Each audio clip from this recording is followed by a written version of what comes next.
चलिए जानते हैं आज के देश और दुनिया के महत्वपूर्ण 20 बड़ी खबरें सिर्फ 5 मिनट में। पर अभी तक आपने इस वीडियो को लाइक नहीं किए हैं तो लाइक कर लीजिए, चैनल पे नए हैं तो चैनल को सब्सक्राइब कर लीजिए। तो चलिए वीडियो को स्टार्ट करते हैं।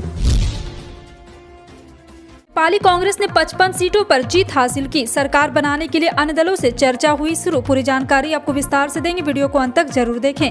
बता दें कि संसदीय चुनाव में सबसे बड़ी पार्टी के रूप में उभरी नेपाली कांग्रेस ने अगली सरकार बनाने के लिए अन्य राजनीतिक दलों के साथ विचार विमर्श शुरू कर दिया है। सत्तारूढ़ पार्टी के एक वरिष्ठ और नेता ने बृहस्पतिवार को यह जानकारी दी। नेपाली कांग्रेस ने अब तक प्रतिनिधित्व सभा के सीधे चुनाव के तहत 55 सीटें जीती है, जबकि विपक्ष CPN, UML और आपको बता दें कि 44 सीटों पर जीत हासिल कर अब तक 162 सीटों के चुनाव परिणाम घोषित हो चुके हैं। संसद के 275 सदस्यों में से 165 प्रत्यक्ष मतदान के माध्यम से चुने जाएंगे, जबकि शेष 110 अनुपातिक चुनाव प्रणाली के माध्यम से चुने जाएंगे। बहुमत की सरकार बनाने के लिए एक पार्टी को कम से कम 138 सीटों की जरूरत होती है। एनसी के वरिष्ठ नेता एवं पूर्व प्रधानमंत्री प्रकाश मान सिंह ने PTI भाषा से कहा है कि पार्टी ने अगली सरकार बनाने के लिए विभिन्न राजनीतिक दलों के साथ विचार विमर्श तेज कर दिया है। सिंह ने कहा है कि सभी सीटों के नतीजे आने के बाद और अनुपातिक मतदान प्रणाली के आधार पर आवंटित की जाने वाली सीटों का निर्धारण होने के बाद पार्टी अपने संसदीय दल के नेता का चुनाव करेगी। और आपको बता दें कि एनसी में 6 नेताओं ने अगले प्रधानमंत्री बनने की आकांक्षा भी व्यक्त की है।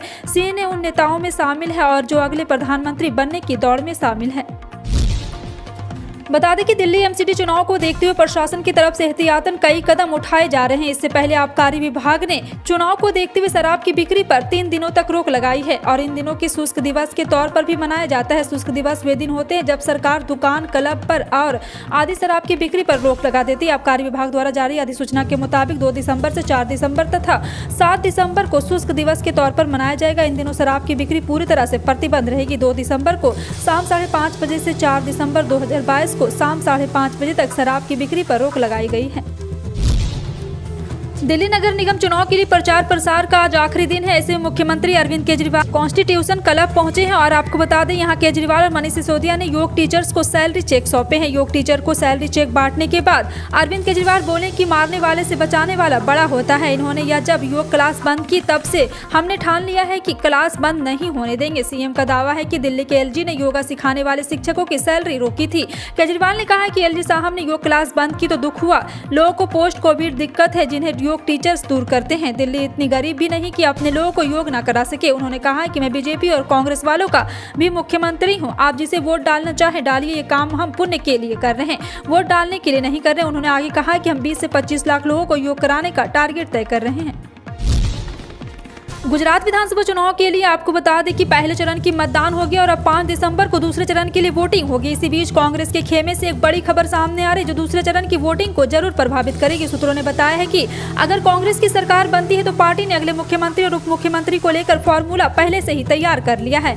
गुजरात में सरकार बनती है तो कांग्रेस OBC समाज से किसी को मुख्यमंत्री बनाएगी। कांग्रेस की सरकार में उप मुख्यमंत्री कौन होगा, इस पर से भी पर्दा उठ गया है। सूत्रों ने बताया कि कांग्रेस की सरकार बनती है तो राज्य में 3 उप मुख्यमंत्री होंगे। एक दलित समाज से एक आदिवासी अल्पसंख्यक समाज के व्यक्ति को डिप्टी CM बनाया जाएगा।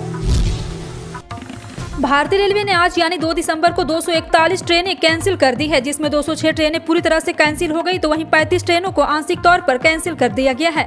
IRTC की वेबसाइट के मुताबिक 16 ट्रेनों को रिशेड्यूल किया गया और 43 ट्रेनों को डाइवर्ट किया गया। अगर आप भी आज सफर करने का प्लान बना रहे तो इन कैंसिल ट्रेनों की लिस्ट को जरूर देख लें, वरना सफर करने में परेशानी होगी। रेलवे ने इन ट्रेनों को कोहरे, ठंड और मरम्मत कार्य के चलते कैंसिल कर दिया है। देश में एक दिन में कोरोना वायरस संक्रमण के 275 नए मामले सामने आए, जिसके बाद उपचाराधीन मरीजों की संख्या कम होकर 4672 पर पहुंच गई है। केंद्रीय स्वास्थ्य मंत्रालय की ओर से उद्यतन किए गए आंकड़ों की इसकी जानकारी दी गई और आपको बता दें इसमें कहा गया है कि देश भर में कोविड के कुल मामलों की संख्या 4.46 करोड़ हो गई है। शुक्रवार की सुबह 8 बजे उद्यतन किए गए आंकड़ों में कहा गया है कि पिछले 24 घंटे में छत्तीसगढ़ से एक संक्रमित की मौत और केरल द्वारा आंकड़ों के पुनर्मिलान के दौरान एक और मौत की महामारी से पुष्टि करने के बाद इससे मरने वालों की की संख्या बढ़कर 5,30,624 हो गई। मंत्रालय के अनुसार देश में अब संक्रमितों की तुलना में उपचाराधीन मरीज की दर 0.01% है।